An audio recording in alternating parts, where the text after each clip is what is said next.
Pengelolaan data fakir miskin guna memastikan keakuratan data warga miskin.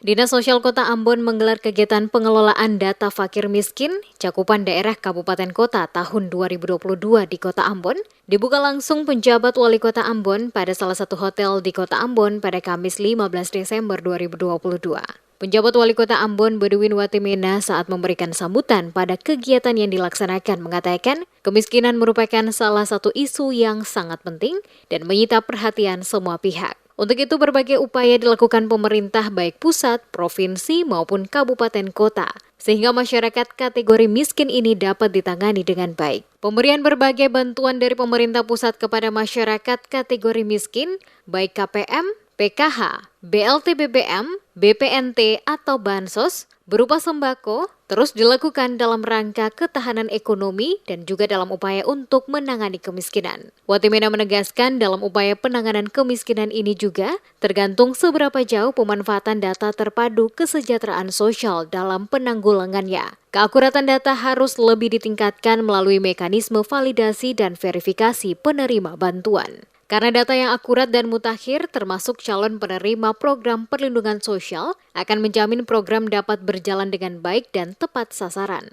Dan jika data yang kurang akurat akan mempengaruhi cakupan capaian dalam mekanisme sebuah program dan kegiatan. Dikatakan Watimena, jika data yang dimiliki tidak akurat, maka akan membias dan salah sasaran, termasuk salah dalam perencanaan yang berakibat pada tidak maksimalnya program dan kegiatan yang dilaksanakan. Untuk itu, para operator yang mengikuti kegiatan ini dapat memahami terkait upaya pemutakhiran data sehingga data layak digunakan dalam upaya intervensi program dan pemberian bantuan sosial kepada masyarakat sesuai program yang terintegrasi.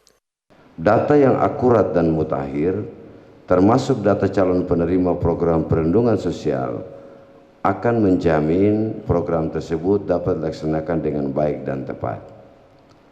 Bapak Ibu sekalian, banyak intervensi program kegiatan yang dilakukan bukan cuma terkait dengan tugas fungsi Kementerian Sosial atau Dinas Sosial saja, tetapi rata-rata tidak bisa dilakukan secara maksimal sebagai akibat daripada data yang tidak akurat, data yang tidak valid.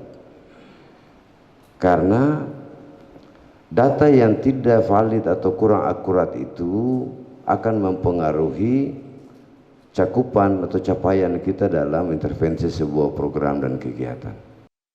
Sementara itu, Kepala Dinas Sosial Kota Ambon Nur Hayati Yasin saat diwawancarai menjelaskan, kegiatan yang dilaksanakan ini untuk memastikan keakuratan data DTKS agar bantuan yang diberikan kepada warga miskin penerima bantuan tepat sasaran. Dikatakannya, yang lebih mengetahui warga miskin penerima bantuan adalah aparat yang bertugas pada desa dan kelurahan, sehingga dapat langsung menggunakan sistem yang ada pada Dinas Sosial untuk verifikasi data pada desa dan kelurahan masing-masing. Selama ini sistem yang terbangun adalah pihak desa dan kelurahan memberikan data ke Dinas Sosial untuk menginput. Akan tetapi, saat ini semua desa dan kelurahan dapat langsung menggunakan sistem tersebut untuk memverifikasi data secara langsung dalam sistem. Itu untuk katong memverifikasi data DTKS itu sehingga dia lebih tepat sasaran dan akuntabel. Karena selama ini kan yang lebih tahu itu masyarakat di desa kelurahan negeri adalah aparat desa. Sehingga kami harapkan mereka bisa langsung menggunakan sistem yang ada di kami, langsung memverifikasi data di lapangan. Kalau biasanya kan selama ini mereka memberikan data ke kami Dinas Sosial yang menginput dalam sistem. Tapi ini diharapkan semua desa kelurahan bisa langsung menggunakan sistem tersebut untuk memverifikasi data yang ada dalam sistem. Kegiatan pengelolaan data fakir miskin cakupan daerah Kabupaten Kota tahun 2022 di Kota Ambon juga menghadirkan narasumber dari Pusdatin Kementerian Sosial, Anggiat Marubun, serta dari Dinas Sosial Provinsi Maluku, serta dihadiri oleh pimpinan OPD dan peserta pengelolaan data fakir miskin.